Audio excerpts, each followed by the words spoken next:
content. Advisory services offered through Brokerage Asset Management, a registered investment advisor. Securities are offered through Peak Brokerage Services, LLC. Brokerage Asset Management is a separate and independent entity from Peak Brokerage Services, LLC. Member FINRA SIPC. And now, Today with Denny, here's Denny Artachi. Good morning. Another beautiful day in South Florida. Evan, I'm telling you, we got to wake up on the warm side of dirt today, and it's a beautiful day again. It's gorgeous out, and that's what we live for. So, did you go out and do your St. Patty's thing last night? No, I celebrated my birthday yesterday. It was your birthday? I stayed home. My God. Took it easy, and I took my wife out and bought her about $600 worth of clothes on my birthday. Wait a minute. Isn't she supposed to buy you stuff? I don't want anything. Birthday? I'm you giving. Don't? I give. I'm a giver. All right, so what did you turn? What was the 61. 61. 61. Kid. Wow, he's a kid, Just huh, Matt? a kid. Oh, my God. Just a pup. Yeah. Well, you know, I didn't go out either. I know a lot of people are still sleeping in and hungover. I made myself dinner, had a good night, got up early, went to the gym.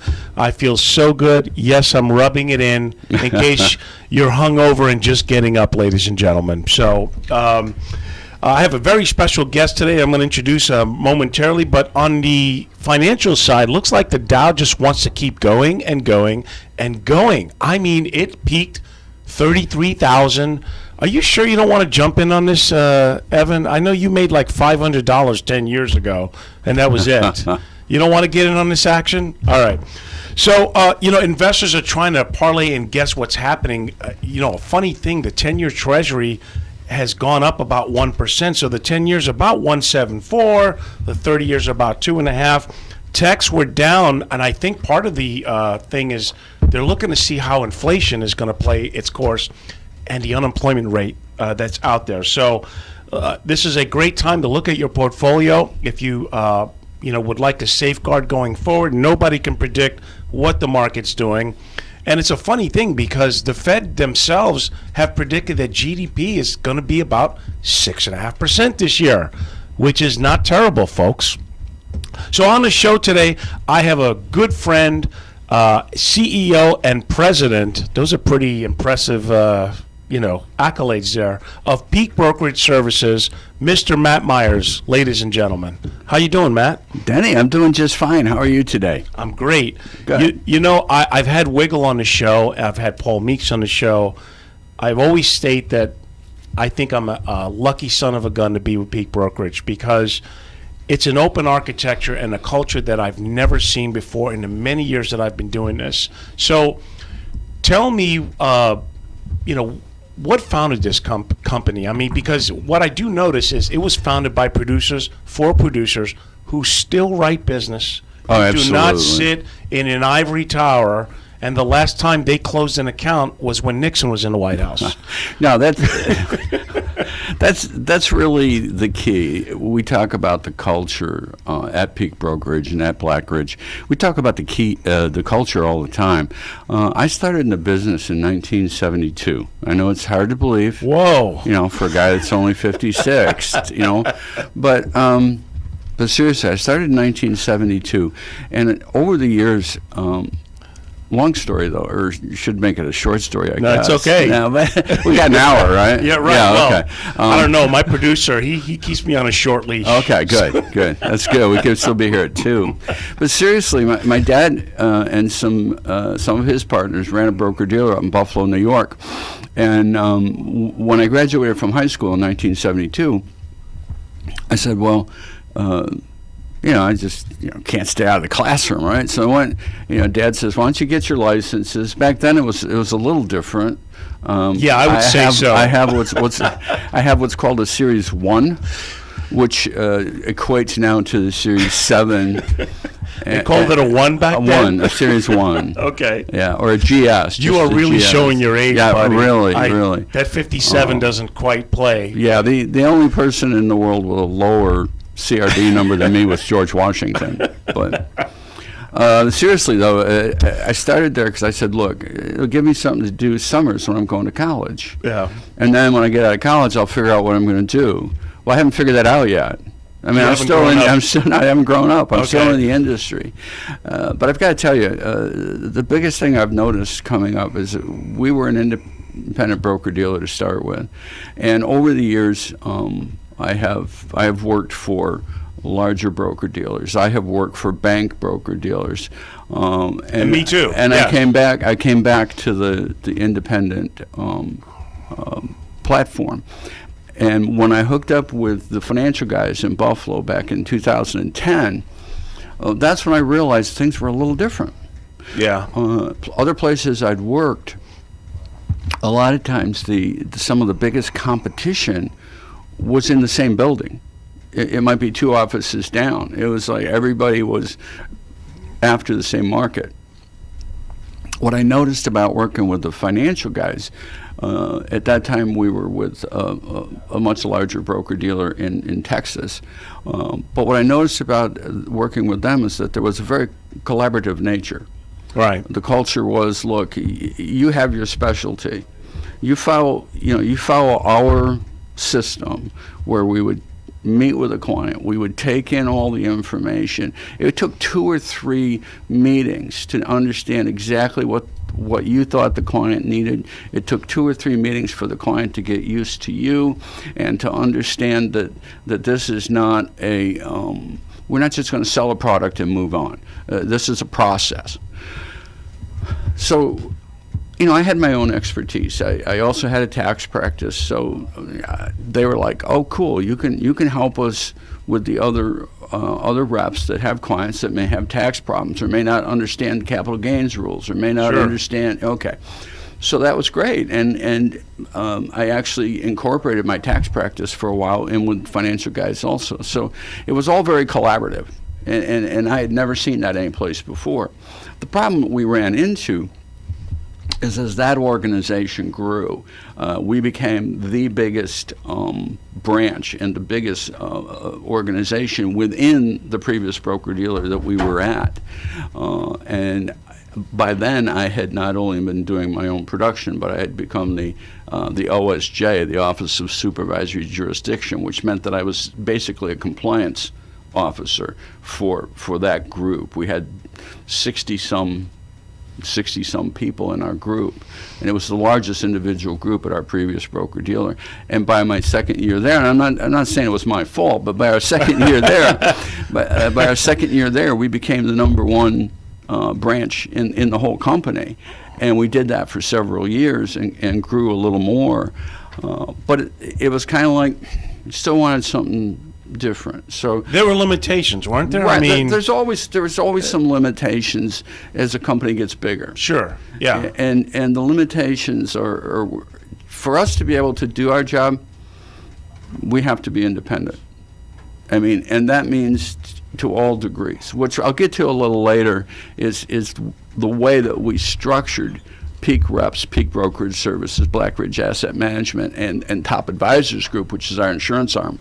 Excuse me. I'll get into that a little later. But as we were growing at this previous broker-dealer, ran into several people who were very good entrepreneurs, were running their own business, and they said, if we were sitting around saying, if we could put together the perfect broker-dealer, or at least our vision of a perfect broker-dealer, what would it look like?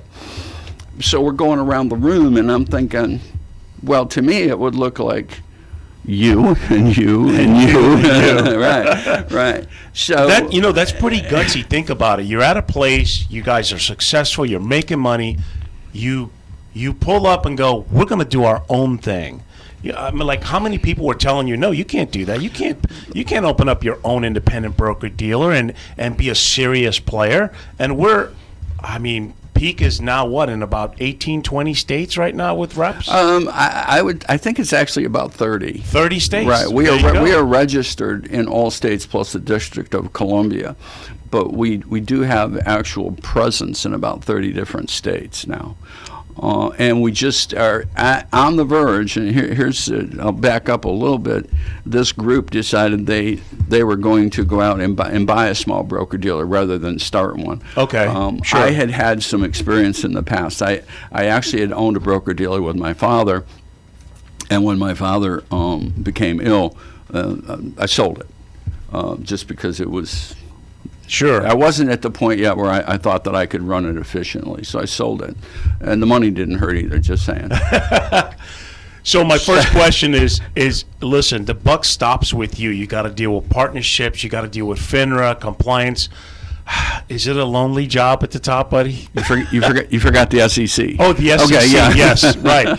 Like everyone's, when they call, they're asking for the CEO and president. And, think about it. You went from being in production, and then you did compliance. Right. So, what I love about you, many things, but you've had all the jobs that you need to have a realistic opinion on our business.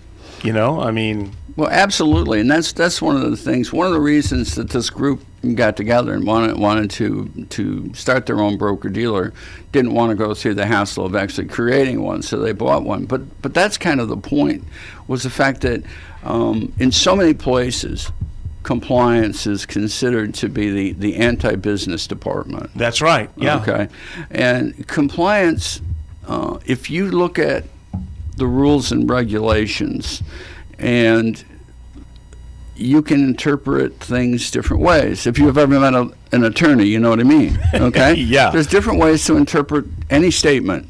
That's a cat. Oh, no, it's not. But the idea is sometimes we have to, A, be able to incorporate a little bit of common sense. We have to, B, be able to interpret, in our opinion, what is the spirit of the rule? Is the spirit of the rule to be black and white, or is the spirit of the rule to make sure that there are sufficient guidelines so that the clients are protected? Okay? And people that administer through the different organizations, whether it be FINRA, SEC, or local insurance, because insurance is administered by the state, so that's different. Okay. But they're a lot less stringent. I've always thought, and that's what attracted me to Peak.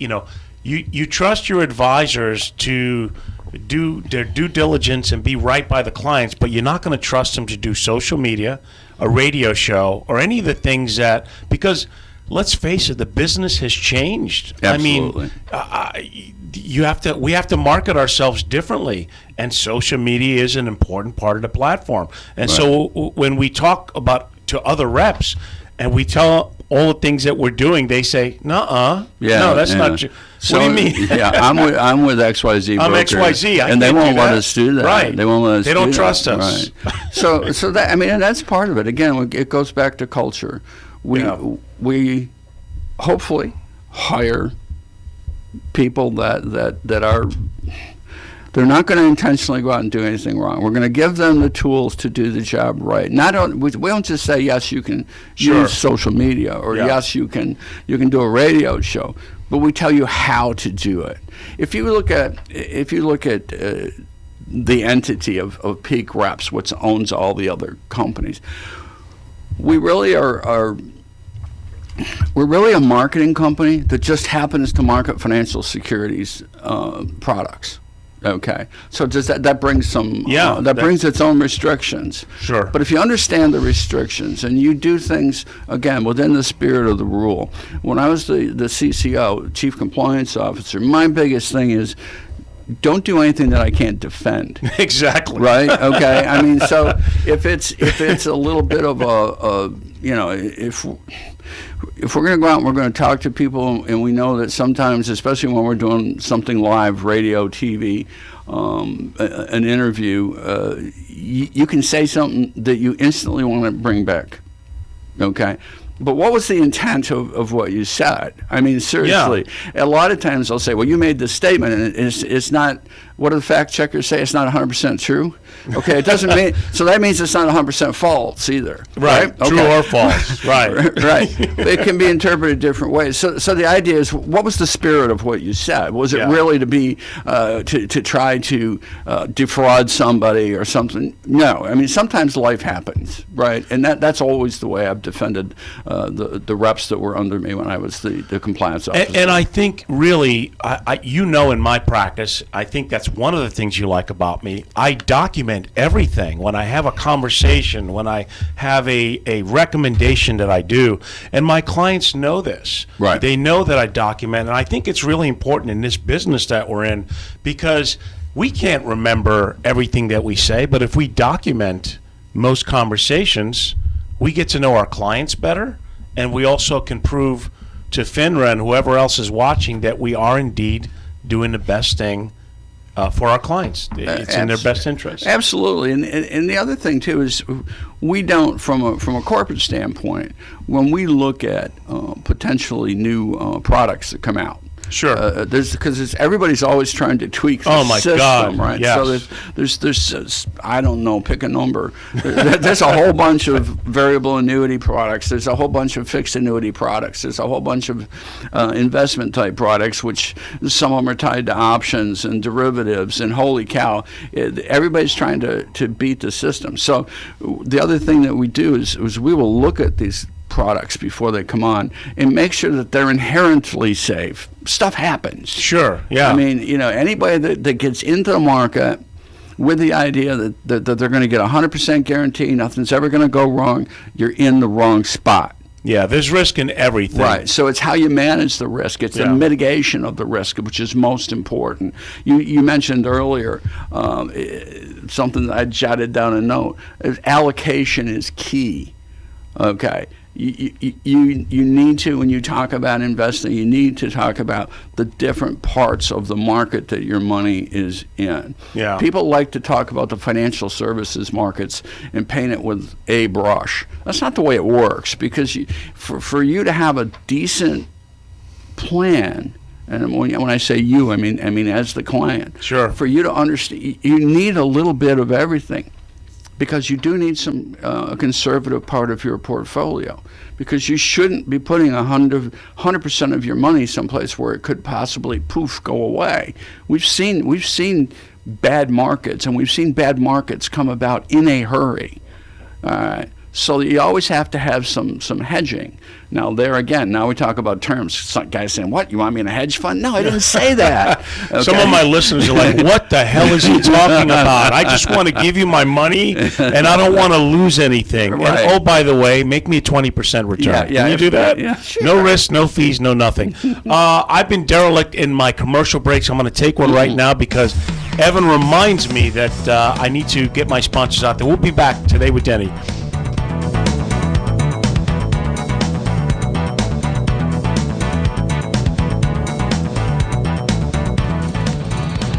We are back. The thing about the P culture and what I love is everyone does collaborate. So what does that mean? I've never been in an organization where I could literally pick up the phone and call whoever, whether it's you, a top producer, another part of the country, and go, "Hey, what are you doing that's working? What is it that makes you so successful?" And everyone stops what they're doing and helps each other be more successful, and that's great. I know that we have a great, we have our annual festival, as I call it, that comes up. It's going to be in April 27th, is it? It starts, actually, the partners are coming into town April 27th, Okay. and then the 28th, 29th, and 30th is the actual, now Regina would be upset if we didn't get the name right. This is the event of the year. Of the year, yes. Yeah, no, maybe. It is No, maybe. the event of the year. Right. Okay. At the Jupiter Beach Resort, which I got to tell you, that place is not terrible at all. Yeah, I can put up with it for a couple of days. Yeah. But you can walk to it from the office. Yeah. So, if you are a rep and you'd like to really talk about taking your business to the next level, give me a call, 561-305-8226. If you're a listener and you have a question for Mr. Myers here about peak or investing, do call in at 772-220-9788. Do we have Mr. Speranza on the phone? No? What happened? He said to call him back. Oh, he's busy. You Ooh, believe that's that? good. Maybe he's writing business. Well, he knew that I was here, and he didn't want to act like he was hanging out just waiting for I the think call. you did scare him. Probably, yes. probably. Yeah. So, part of the peak culture He could is- crush me, by the way. Who, him? Yeah, he's twice as big, very young. Well, he's not going to crush you while I'm next to you. 'Cause, Well, that's true. I mean. Well, that and we're 1,300 miles And away. we're good, right? Yeah. Yeah.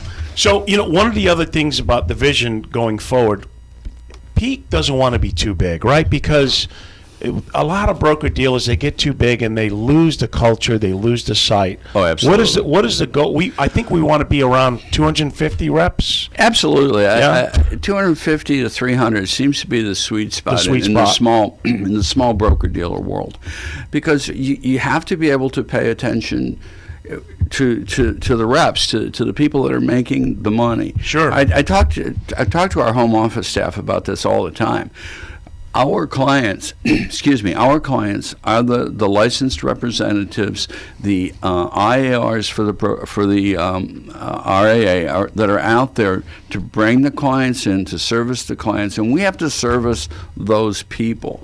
So it would, not that some of the bigger companies do a terrible job of it, don't get me wrong, but for us to maintain the culture that we want to maintain, for us to be able to want to know if Karen tells me so and so's on the phone, I want to know exactly who that is. I want to know I don't want to have to remember 1,500 people. Yeah, I don't want, You'd never leave the office. right. You'd never leave the office. So you can't give personal service if you don't understand the people you're working with. Then you become a robot.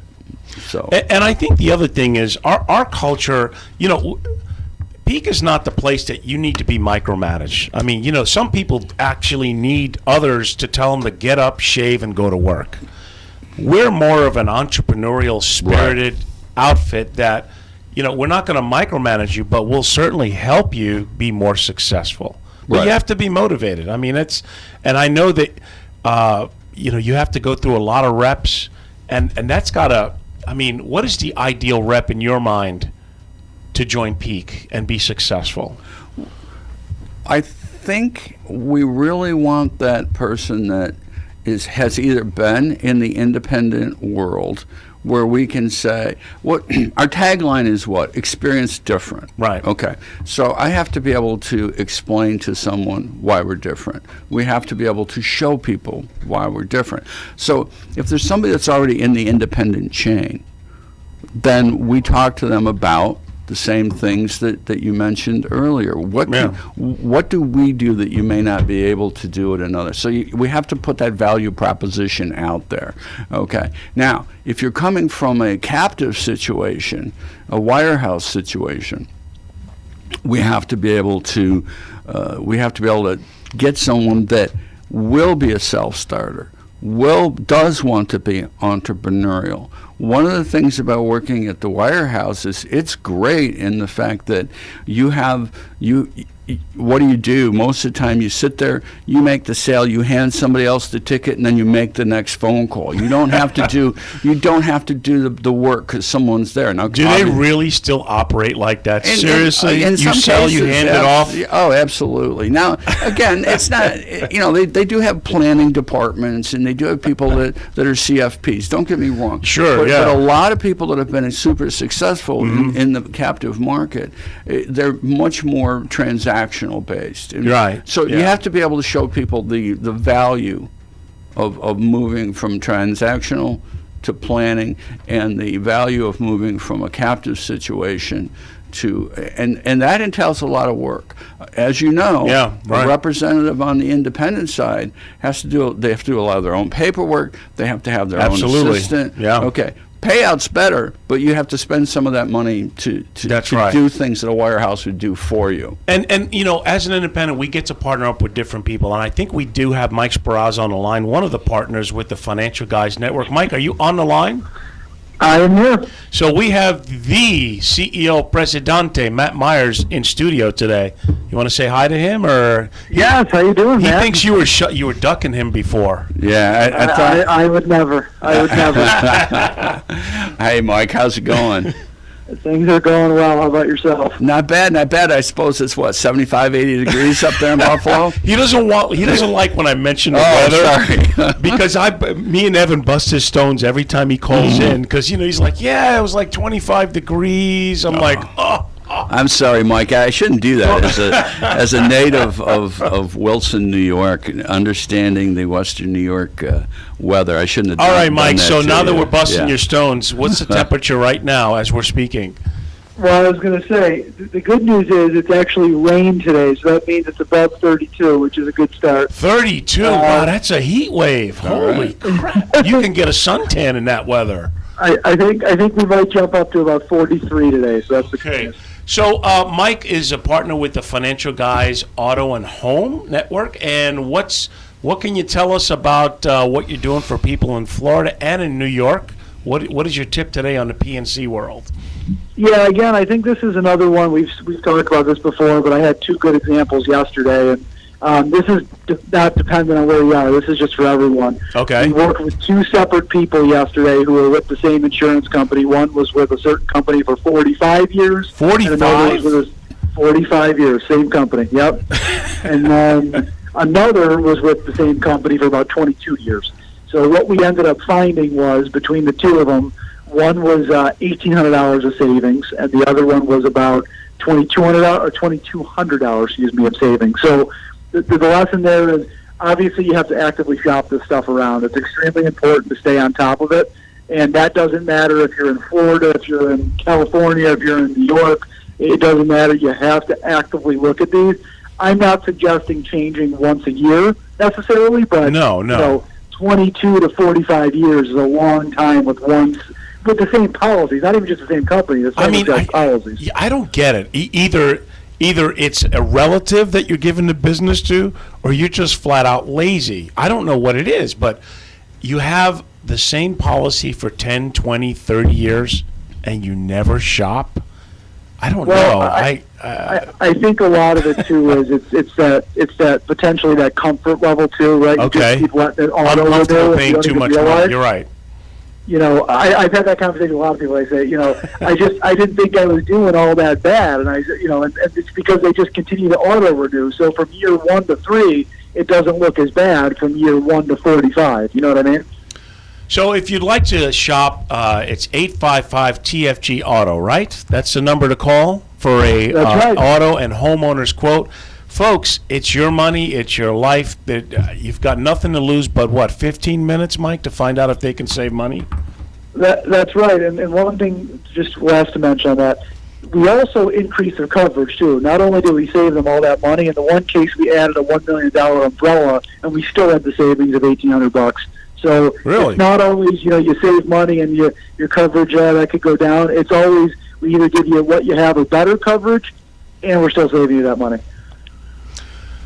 Well, there you have it. Look, folks, call 855-TFG Auto. Talk to Mr. Sparazza, part of the Financial Guys Network and part of Peak Brokerage Services. We're all in this together, helping clients not only saving money, but giving better coverage. So, Mike, I want you to enjoy that 32-degree weather, and you might get lucky. Como might step down. I don't know. They're pressuring him lately to maybe go on vacation.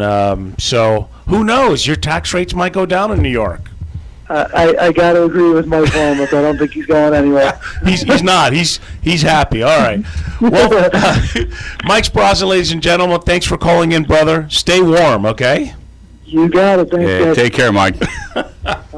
Again, I don't know how you guys do that, but you were in New York for how many years yourself, Matt? I was in New York from the day I was born Till you came here, right? Yeah, I came down here in 2015, but I didn't actually become a resident down here until just recently. Yeah. Because I came down, it's a really weird story, because I came down for a 2-year contract 6 years ago. I was just going to help set up the compliance department, get them going. I was definitely old enough at that point to kind of semi-retire. I was going to go into do some compliance consulting and things like that. Compliance is so tough. I mean, it just seems like they're trying to make it more and more difficult to do business in many ways. But I know ultimately they're trying to protect clients. Well, that's what they're trying to do. They are, but it's such a litigious society. That's the problem. And again, if so many things can be taken two ways. The whole thing, if you're on Facebook at all, we always understand now the word context. The context of this message. Context, okay, right. Well, the context a lot of times is however people want to see it. So we're trying to legislate or regulate every possibility, and you just can't do it. You just can't do it. You know? So it's kind of like a hypothetical world. They try and conjure up any possible scenario that may happen, and if it does, you should cover your tracks. That's kind of like how they're operating. Yeah, you mentioned it earlier. It's Yeah. all documentation. When you're talking with a client and you're putting a plan together, we have to remember that this is something that we do every day of our lives. So things that seem second nature to us are not second nature to John and Mary Client. Sure. So can we expect them to absorb all the things that we have absorbed over the years? Can we expect them to absorb that in a 2-hour meeting here, a 2-hour meeting there? Okay, now it's time to sign the contract. Okay, no. So there has to be the backup, and that's the other thing. There's no such thing in our industry. If you want to be successful, there's no such thing as one and done. You can't just sign the contract, walk away. You need to be able to stay in contact. The clients need to be able to get in touch with you. And when there's a situation that you need backup on, because you're in a collaborative group, you can call somebody and get another opinion. Yeah. You can get another opinion, and that person's not going to say, well, geez, Denny, that's your client. I can't help you there. That's not the way it works. That's not the way it works. Well, I like, one of the things in my business and practice, I'm trying to focus on the taxation, and that's your background. You had a tax business for many years. Absolutely. And I tell you, it really still boggles my mind how a lot of advisors don't even discuss that with clients. Right. The old adage was, start putting money away. You're going to be older. You're going to be in a lower tax bracket. Mm-hmm. Everyone's going to be happy. We're going to sing Kumbaya together. Right. But what happens is you're taking Social Security. You're getting retirement investment income. You may have a pension. You're not necessarily in a lower tax bracket. No, not at all. And when you look at a 30-year retirement, if you don't address the taxation, you're going to wind up with less money than you planned. Absolutely. So that, I'm really focusing on that, among other things too. If you get sick, how to deal with market corrections. Can we all agree that nobody knows with any certainty where the hell the market's going at any given time? Absolutely. Absolutely. Right now, the music's still playing and everyone's dancing, right? Right. But there's one less chair on the floor.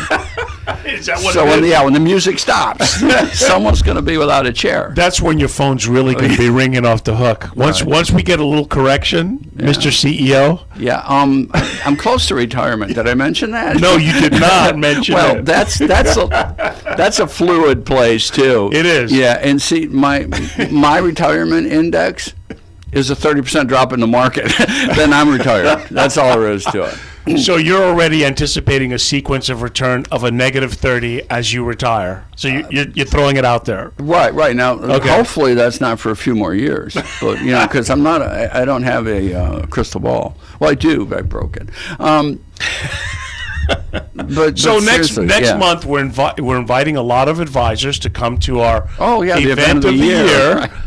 We got to get back to that because I think Regina will slap us in the head if we don't talk about that a little bit more. Right. So it's I think it's a total 3-day event, right? Is Correct. it 3 days? It's 3 days. We have people coming from different parts of the country, our advisors, potential advisors. What I love about it is we all share very cool ideas. Right. We don't have meetings about saving the manatees or anything like, which is important, but nothing to do with business. Right. A lot of these organizations, they have proprietary products, they have sales quotas. We have none of those things. No. It's what can we do to help the client better? What can we do to build your business better Right. so that you're still successful? The people that we bring in to sit in the chair that you sit in, to be representatives, to be able to take product and services to the general public, we trust that you're intelligent enough to look at all the different things that we have out there as an independent and to be able to match that with your client based on what? Based on those conversations that you've had, because we don't go out to sell a product. We go out to talk to someone and help solve their financial problems, or maybe explain that they might have a problem that they don't even know about. One of my dad's favorite sayings is, we don't know what we don't know. Exactly. Right? So you have to, sometimes you have to explain to someone that they may be having an issue and they don't even know it. I think the Or a difference, potential issue. Well, I think the difference too is we're giving them the personal touch. Let's face it. Right. As these other companies, because a lot of people think bigger is better in everything, but a lot of the larger companies, you're kind of a number. It's so automated. There's really, in fact, I think some of them, I won't mention names, unless you have a $500,000 account, you don't get an advisor assigned to you. You kind of get a call center. Right. So that's a great point. When I mentioned earlier that I Yeah. had worked for different size companies coming up. One of the independent companies I worked for got bought out by a much larger organization, which then got bought out by a national bank. and I bet the culture totally changed. It totally changed. Yeah. I had, because I was from rural upstate New York, I had a lot of clients that had a significant amount of money for them, but it wasn't enough for somebody that was sitting in a tower in Cleveland. Right. So that might have been a hint as to what bank I'm talking about. But we had to assign them a 1-800 number. A to call. 1-800, Right. yeah. So I've got this client that lives next door to my mother, who turned 92 yesterday. Yesterday. I'm going to see my mom later. She's 80. Oh wow! Yeah, She's still youngin'. yeah. No, 92, I'm heading back. Susan and I are heading back to New York the end of next week, and I'm going to spend a month up there because it's just my kids are up there, grandkids, my mom, my sisters and brother. Nice. You know, it's just so we're going back. But anyways, where was I? But I digress. Well, we were talking about you get lost in the shuffle with some of the larger places. So where anyways, it doesn't happen there's with us. this couple that lives 2 houses down from my mom who has a simple question about their account. My dad was their representative before I was. I'm going to give them a 1-800 number in Cleveland, Ohio. Yes. I am not. Yeah, right. Okay, that's just the Exactly. end of that. So, like I said, bigger is not necessarily better. We have the Blackridge Asset Management arm, which, my God, Paul Meeks is pretty much on CNBC most every week. They're asking his opinion. You know, on the managed asset side, isn't it nice that we can actually put the fund manager on the phone for our clients who may have questions or maybe want a personalized portfolio? You can't do that with a lot of the bigger firms. And, you know, it's not just about performance in my mind. It's about service, understanding clients, and it's about having realistic expectations on the same page. Absolutely. That's the key. Realistic expectation. Yeah, I mean, the toughest part on an up market is many people don't want to hear anything. No. It's when it changes and they're down quickly and they can't do anything. So what is the key? That's great. So what is the key? What is the key to asset allocation? Okay, asset allocation is not where do I have my money right now, but is to look at that on a regular basis. Whether it be when I was in practice, I used to try to talk to people quarterly. Now I had some people that only wanted to talk once a year. Some people only want to talk twice a year. Sure. Okay, that's fine. That you can bet that was in their file. Absolutely. This was their choice. Yeah. Okay. But the point there really is not where is your allocation now, but to look at that once in a while and say, okay, I have made a reasonable amount of money with this portion of my portfolio. It's time to take some of that money off the table. I'm going to put it back over here in my conservative bucket, and then I'm going to hopefully let this one grow again. So if I'm going to take a 10% hit on the aggressive side, I'd rather take a 10% hit on 100,000 than 200,000. So once it got to 200, we're going to take this 100, we're going to put it over here in a conservative bucket where maybe it's only getting 3, 4, 5%, but what is it not doing? Going down.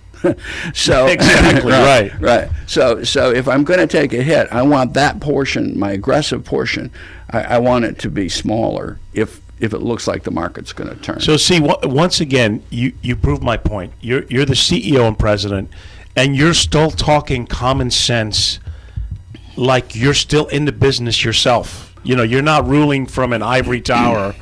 Like I said, last time you were in practice, Nixon or Reagan was in the White House. Yeah, right. Because the business has changed so much. I first got licensed in '94, and I got to tell you, back then to now, forget it. Matter of fact, just in the last 5 years alone, I've seen so many changes. The demand is higher. Expectations, I think, are a little bit off kiltered for many people, but that's okay. I'm not. We're not looking for clients who want the guarantee of the best returns or the stock pick of the day or certain things. That's not what we do. No. And so we all collaborate together because more minds are better than one or two. So Right. I do applaud you for that, and that's part of our culture. That's part of what makes Peak different. We Right. still collaborate with each It's- other. You can look at an investment services company. You can look at it with the idea that the only way we're going to make money is to keep getting more and more and more money. That's not necessarily true. To me, the key is keeping the money. Yeah. All right. So if you do the right thing and you help your clients allocate and you prepare them for the fact and you match the expectation with reality, big difference. Well, Then we are doing something and we keep the client. I keep saying that I would like to maybe help in recruiting because a lot of places they offer checks to advisors. They say that they're going to give them clients. Folks, there is no free lunch out there. Most places that offer you checks or a client base, you're a captive person. And go ahead and try and leave and see what happens to your clients. Oh, right. They keep them. Right. So it's got to be frustrating when you're offering an open architecture environment, true independence, Right. and people that help you get to the top, but you're competing with companies who say they've got the best technology, they're writing big checks, and their commercials are on TV every 10 minutes. That to me is not necessarily, as an advisor, the best way to go. No. And I think for clients as well. We don't want to spend our money Advertising. in that way. We will take that money, we'll internalize it, and we will help you come up with your own individual marketing plan. And we will explain to you how to use social media compliantly. Yes. Instead of saying, no, you can't do that because I don't want to look at it. I don't want to be responsible. That is not being responsible. that is covering your backside. And that's what happens when companies get too big. Sure. We're all worried Instead about of dealing with right. it, they just Right. don't deal with it. Right. Or a public company where I have to go to the board of directors. Our board of directors that I respond to are the owners. Yes. Okay. They Who still write business. Who still write business and they still understand, or they're still in the investment advisory business. Right. And these people all grew up. I grew up in the business. All these people grew up in the business. So it's not me going to talk to a board of directors for a bunch of stockholders that don't have a clue what's going on. And the board Exactly. of directors say, well, hey, we promised the stockholders a 20-cent dividend. Oh, well, how do I do that? Well, okay, maybe I have to take money away from marketing. Maybe. Okay. No. That's not the way we work. We're not publicly held. We can march to our own drum as long as we stay within the confines of the rules of the state of Florida, the rules of the FINRA, the SEC, and oh my God, where I used to work before, the Office of Currency Control. There's one. You're dating yourself yeah, I worked for again. a bank. Holy cow. 1972. What was gasoline, like, 60 cents a gallon or something back then? I don't know. I don't know. It was not as much, I guarantee it. Do you see anything like drastically change? Because they were talking about new legislation in the investment world. Some of them they passed, and some of them they put in the back burner. Is there something that's coming in the pipeline in our business, not just Peak, in the next year or two? I think that's a good question. I read press releases from different companies all the time, and there's so much coming out with now. I think probably one of our there's two things that we will have to watch for in the future. One is going to be taxation. Yes. How are we taxing capital gains? How are we taxing estates? Taxation is always a bugaboo if we're doing our jobs correctly. Yeah. Okay. You mentioned it before. Yeah. I've worked for places where we were told, you don't talk about taxes. It's not your job. It's not your job, right? Right. Well, how can I plan and how can I help somebody talk about how they're going to start taking their retirement money if they don't understand how it's going to be taxed? Whether it was in a qualified account and now it's going to be taxed 100%, or was it in an open account that will now be taxed as a long-term capital gain? That is a ton of difference in taxes. I pushed my own button that time. Sorry. I mean, listen. Never mind a new administration. Think about the fact that we are $30 trillion in debt. They're going to have to start cashing in some of those We'll debts. just print more. We'll print more. Is that how it is? Yeah. That's not an issue. So then we own a treasury department. So a loaf of bread is going to be like $10, and you see, my producer here, this guy, I swear he's Jamaican. He has like 10 jobs. He's got, after our show today, he's going to be the announcer for the Met Stadium. Oh, really? So he's off to do that. Right. He has a DJ business. Good. Okay. 4 kids. 4, right? Is that 4? Okay. A happy wife that he buys her stuff when it's his birthday. Yeah. No wonder she's happy. So this guy, I don't know how many hours of sleep he gets a day. I like to involve him in my show, but I try and take it easy because he goes for 3 hours before my show. Anyways, I've got one more point. I know we're getting down to the end, but the other thing that you mentioned, or the other thing I said, there was 2 points, and one will be further regulations on the investment side regarding Regulation BI, which is best interests for the client. Yes. That's in. It's several stages. It's partly in place now. That is something we're going to have to watch out for because it will definitely change the world from the advisor's standpoint, in some cases to the benefit of the client, but a lot of times it's going to end up being to the benefit of the regulators, therefore the attorney. We've been looking as an advisor for that Reg B, absolutely. And I think it's going to come back to my point I made before. Everything has to be documented. Absolutely. Why are you recommending this? What are the client's options?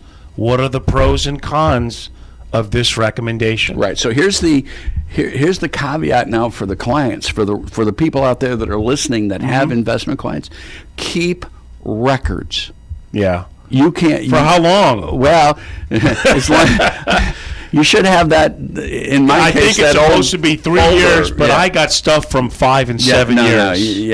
Your investments, if you're still in that investment or with that investment advisor, I would keep records, folks. It's really important. Yeah, really we important. do live in a litigious society. Absolutely. They'll sue you for the coffee being too hot. So, and that, that is the biggest thing that we think about as advisors. My God, is it going to be harder to do business?